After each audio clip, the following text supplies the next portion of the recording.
Hello, my lovelies. Let's do some shadow work. Let's see what we're working through this week. What are the messages that need to come through?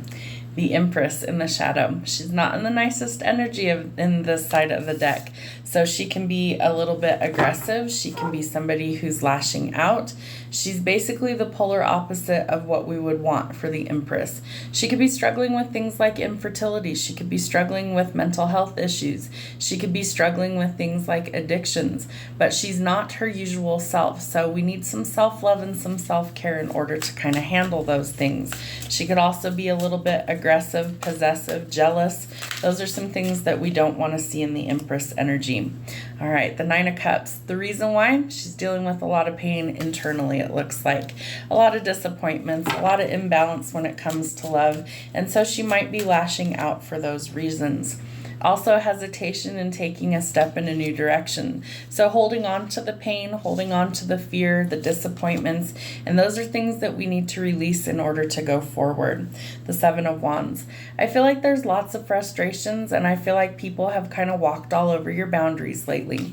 So if you are the divine feminine, or if you're in feminine energy, or if you feel like that's what you resonate with on your journey, I feel like there's lots of people who have taken advantage of you. There's lots of people who've kind of trampled all over your feelings. There's lots of people who've maybe dashed your hopes and dreams for your future, and you need to start to stick up for yourself. You need to find that courage from deep within. You can't let everybody cheat on you, manipulate you, deceive you in ways that cause you permanent damage. So we want to work through those things and start to heal. All right, so the Four of Cups tells us that there could be an unexpected love offer. I feel like that's not even on your radar right now. I feel like you're going through a lot of things right now, and that love is probably the furthest thing from your mind. So if this opportunity comes in, investigate further. For some of you, you're going to initially reject it because I feel like you're going to think that it's just not meant for you, or that it's not the right fit. And that could be the case, but you're not going to know if you just reject every offer that comes in. So take your time and think about things slowly. Again, I feel like you need to work on healing this week, and that you're finally learning to maybe focus on mental health matters. You're maybe focusing on letting go of negative ways of thinking, and those are going to be really important as well for you going forward. There could also be some sort of like creative block. I feel like your creativity could be kind of stifled right now. There could be like writer's block, things like that, or lack of imagination coming in. And I feel like you might be dealing with things like depression, anxiety, or you feel like a sense of loss right now. You might also be going through some ending in a long-standing relationship, and you're afraid to step out of that connection in order to try something new. Know that you have the power to set yourself free. So you need to really look at the bigger picture and decide whether you want to stay in this energy that's maybe not doing the best for you, or whether you're willing to try something else and go forward. But it's been a long time coming. There's been lots of delays along this journey, and I feel like you're still kind of waiting for things to change.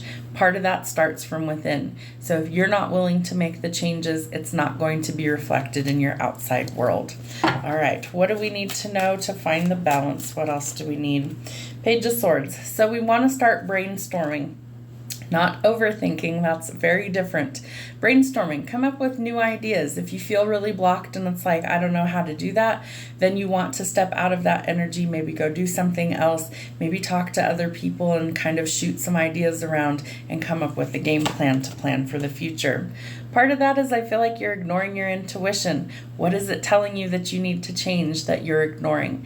I feel like if we listen to our intuition, we're always going to know which way to go, and that sparks that creative, passionate energy coming forward.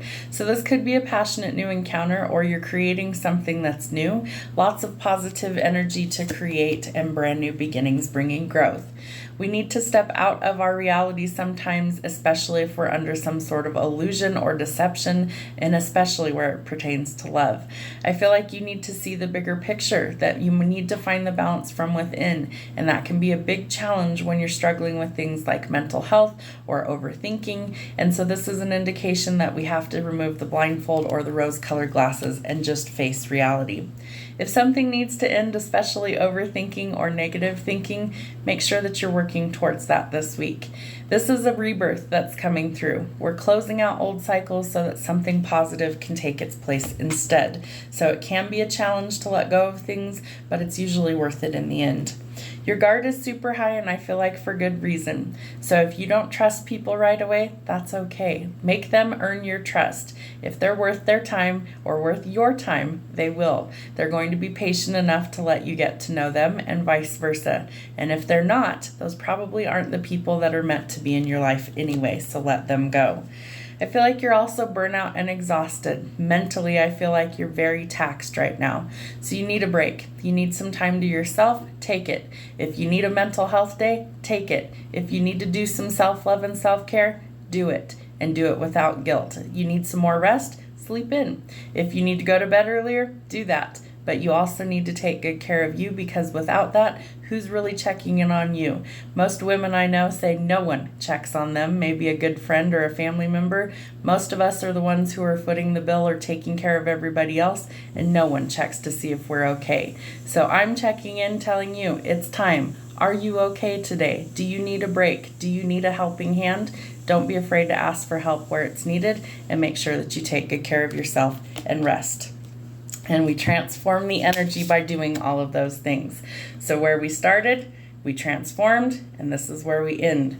We step back into our power. We let go of this negative mindset, negative ways of thinking, narcissistic behavior, smothering, mothering parents, things like that we don't want. We actually start to operate in our authenticity, in our divine feminine energy, things that are in a flow state. This is a period of creation, abundance, prosperity, joy, happiness, and operating in our authenticity, our power, our divine energy. So we don't want to operate in this. So if you're struggling with that this week, this is on the other side. Do the work. Enjoy your time to yourself. Take some time for self-love and self-care. Eliminate all the toxicity that's surrounding you, and the energy will shift. Have a great week.